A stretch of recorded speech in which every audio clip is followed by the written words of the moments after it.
Assalamualaikum warahmatullahi wabarakatuh. Hari ini kita akan membahas tentang e-commerce ya, hukum-hukum yang terkait e-commerce ya.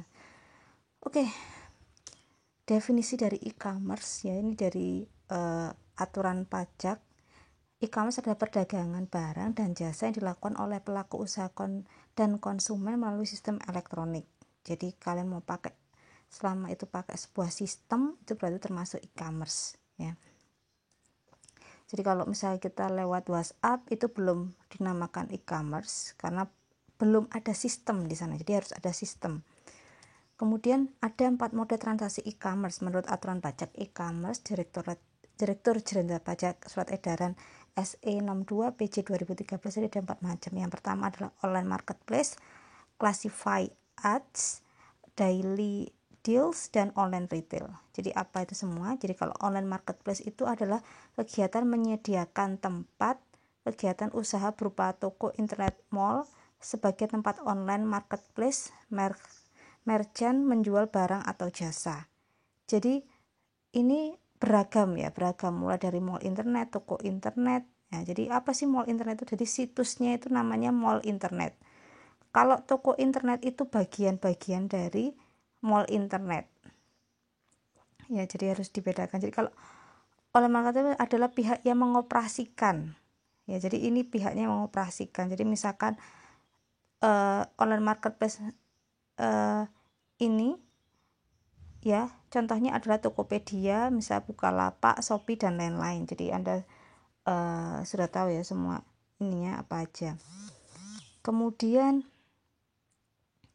selanjutnya adalah classified ads. Jadi sini adalah kegiatan yang menyediakan tempat atau waktu. Jadi dia memajang khusus iklan ya. Jadi untuk mengiklankan barang-barang ya. Jadi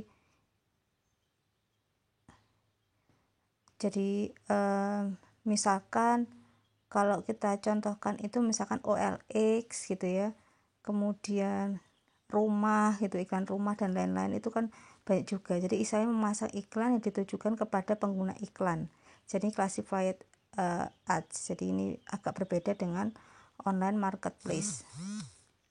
Jadi pengiklan nanti itu harus bayar ke ininya, tapi tidak ada transaksi antara orang yang iklan dengan orang yang pembeli. Misalnya pembeli rumah, dia tidak akan membayar ke OLX tapi ke orang yang secara langsung. Oke. Yang selanjutnya adalah daily deals. Jadi daily deals merupakan kegiatan yang menyediakan kegiatan usaha berupa situs daily deals.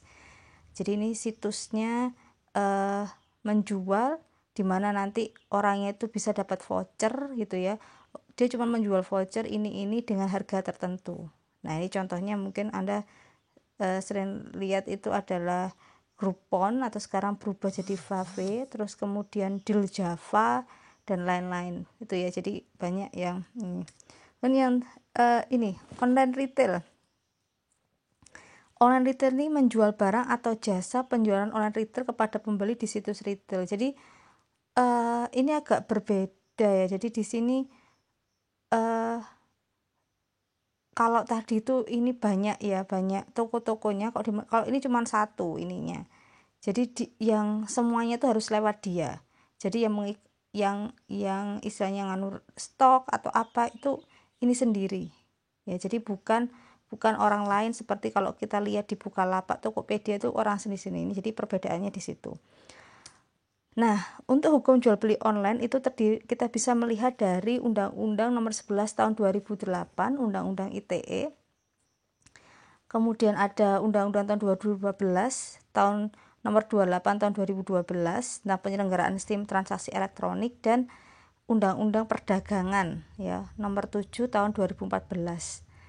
Ini bisa dilihat. Nah, pertama kita lihat dulu dari Undang-Undang ITE ya, undang-undang kesayangan kita di etika profesi. Jadi kita bisa melihat ke pasal 17. Di pasal 17 tersebut penyelenggaraan elektronik dapat dilakukan secara publik dan privat. Dan pihak yang melakukan transaksi elektronik harus beritikat baik dalam melakukan pertukaran informasi selama transaksi yang berlangsung. Jadi harus ada kejujuran di sana, harus terbuka, harus transparan ya. Itu pasal 17. Kemudian ini pasal 47 PP 82 tahun 2012. Jadi transaksi elektronik itu harus berdasarkan kontrak elektronik. Kontrak elektronik dianggap sah bila ada kesepakatan dari dua belah pihak, ya, ada kesepakatan. Kemudian ada subjek hukum, kemudian ada terdapat hal tertentu dan objek transaksinya. Jadi objek transaksinya tidak boleh bertentangan dengan aturan hukum yang mungkin di dalam dunia di dalam dunia perdagangan, ya. Jadi tidak bisa sembarangan. Kemudian juga di dalam undang-undang tersebut disebutkan kontrak elektronik itu harus muat apa. Yang pertama ada data identitas para pihak. Jadi tidak bisa kita nggak tahu dia itu siapa, ya. Kemudian objek dan speknya apa waktu yang dibeli. Persyaratan transaksi elektronik apa, harga biaya harus jelas. Prosedurnya kalau mau batalin seperti apa, ketentuan memberikan hak dan pihak yang dirugikan itu seperti apa, pilihan hukum menyelesaikannya itu nanti seperti apa, itu harus sangat jelas. Jadi makanya kalau kita buka di situs-situs tuh harus ada istilahnya term and conditionnya, harus jelas semuanya. Kemudian di Undang-Undang Nomor 7 Tahun 2014 tentang perdagangan disebutkan di pasal 65 adalah setiap pelaku usaha yang menggunakan sistem elektronik harus menyediakan informasi data secara lengkap dan benar. Jadi kadang-kadang kita kan jumpai beli ini gitu ya, kita lihat harganya kok murah, oh ternyata harganya cuma 1 butir aja misalkan kayak gitu, dan itu tidak dijelaskan gitu. Jadi pas barang nyampe nggak jelas. Kemudian data informasi itu adalah yang disebutkan adalah paling sedikit identitas, ya, identitas dari pelaku usaha, persyaratan teknis barang yang ditawarkan, persyaratan kualitas jasa, harga dan cara pembayaran itu harus jelas. Cara penyerahannya gimana, dia pakai kurir apa, itu harus jelas. Walaupun dia elektronik ya harus itu sangat jelas, karena biasanya yaitu kita takut ya beli secara online, khawatir barangnya nggak sesuai dengan diharapkan. Kemudian kita juga akan melihat di sini Undang-Undang Perlindungan Konsumen tahun nomor 8 tahun 99, ya. Apa sih hak dan kewajiban konsumen, apa sih hak kewajiban pelaku usaha, itu ada semua di sana. Jadi kita dilarang memperdagangkan barang yang tidak sesuai dengan janji. Jadi keterangan iklan promosi barangnya itu nggak sesuai. Ya, dilihat pasal 8. Dan apa sih ganti rugi jika terjadi ini. Jadi biasanya yaitu sering kita beli barang itu kadang zonk, ya, karena online kita nggak bisa tahu barangnya seperti apa. Nah, kemudian aturan pajak e-commerce. Jadi hati-hati kalau kita punya itu ada pajaknya, ya. Jadi pertama adalah bisa jadi objek pajaknya, ya. Objek jadi barang yang kita jual. Jadi bisa penjualannya itu apa, per sale, per fee, atau bagaimana. Ada subjek pajaknya juga. Jadi orang yang mendapatkan ini. Kemudian juga di sini ada PPN, ya, pajak pertambahan nilai. Jadi PPN-nya ini bisa objek pajaknya. Jadi pajaknya ini jadi objek pajak perantara dari yang punya, misalkan dari Bukalapak atau Tokopedia kepada ini tuh kena. Jadi sebagai ininya. Kemudian juga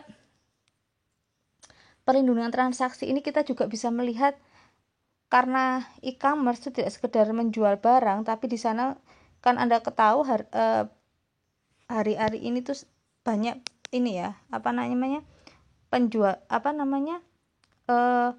orang-orang datanya itu dijual. Nah, di sini. Jadi ini yang harus diperhatikan, kayak ini related dengan waktu kita belajar privacy di sana, di mana peraturan perundangan, setiap informasi atau media elektronik menyangkut data pribadi seseorang harus dengan persetujuan orang yang bersangkutan. Nah, ini kan kemarin kabarnya dijual di dark web, ya. Jadi disebutkan di pasal 26 ayat 1 itu seperti itu. Jadi jangan sampai transaksi kita dimata-matai di ini, ya. Jadi itu tidak boleh diperbolehkan kecuali untuk intern, ya. Jadi kita bisa tahu ininya. Kemudian selanjutnya adalah Undang-Undang Nomor 11 Tahun 2008 pasal 27 ayat 3. Jadi melarang untuk mendistribusikan data-data kita, ya, data-data kita yang memiliki muatan pencemaran atau penyamaran yang baik. Ini juga termasuk yang tidak diperbolehkan, ya. Jadi ini. Kemudian selanjutnya adalah juga Peraturan Menteri Komunikasi Nomor 20 Tahun 2016 tentang perlindungan data pribadi. Jadi kalau Anda melihat di bagaimana data pribadi itu dalam SIM elektronik. Jadi intinya semua, perlu diingat di sini, semua toko online ya, toko online atau sistem e-commerce itu harus terdaftar di PSE, penyelenggara sistem elektronik ya. Jadi itu harus terdaftar dulu. Apalagi dia yang istilahnya mengambil data-data pribadi. Oke. Kita akan bahas sistem dropship ya. Jadi mungkin Anda sudah tahu, mungkin Anda juga melakukannya. Jadi di sini adalah suatu teknik pemasaran di mana penjual tuh tidak perlu punya stok. Jadi sebenarnya dia cuman nampilin gambarnya orang lain, kemudian dia jual. Habis itu yang ngirim tetap ya bukan kita, yang kita cuman istilahnya cuman motoin gambarnya aja gitu ya. Kemudian dijual terus pakai nama kita, padahal aslinya bukan kita. Nah ini kelebihannya, jadi kalau kita menjual pakai dropship itu kita nggak perlu butuh modal, kita tidak harus stok, menghemat waktu, karena ya itu tadi yang marketkan, yang packing itu semua orang, bukan kita. Kemudian kekurangannya, kita kalau kita menjualkan barang orang, iya kalau barang itu bagus, kalau barang itu cacat ya kita nggak tahu, kita yang dikomplain gitu ya, itu yang kekurangannya. Dan juga kalau ada permasalahan susah, jadi kayak kita pihak ketiga kita juga harus ikut menangani, nggak bisa kita istilahnya keluar gitu ya. Kemudian hukum endorsement, jadi kalau sekarang tuh banyak endorse ya.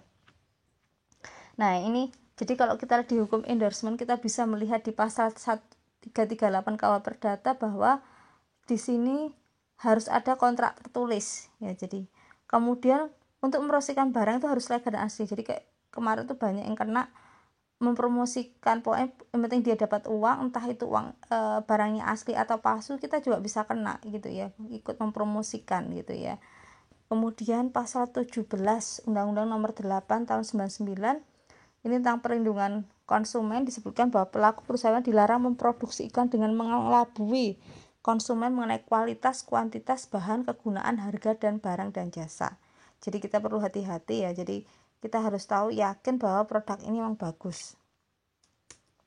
Nah itu aja untuk pertemuan kali ini. Nanti saya kuisnya akan share langsung. Terima kasih. Wassalamualaikum warahmatullahi wabarakatuh.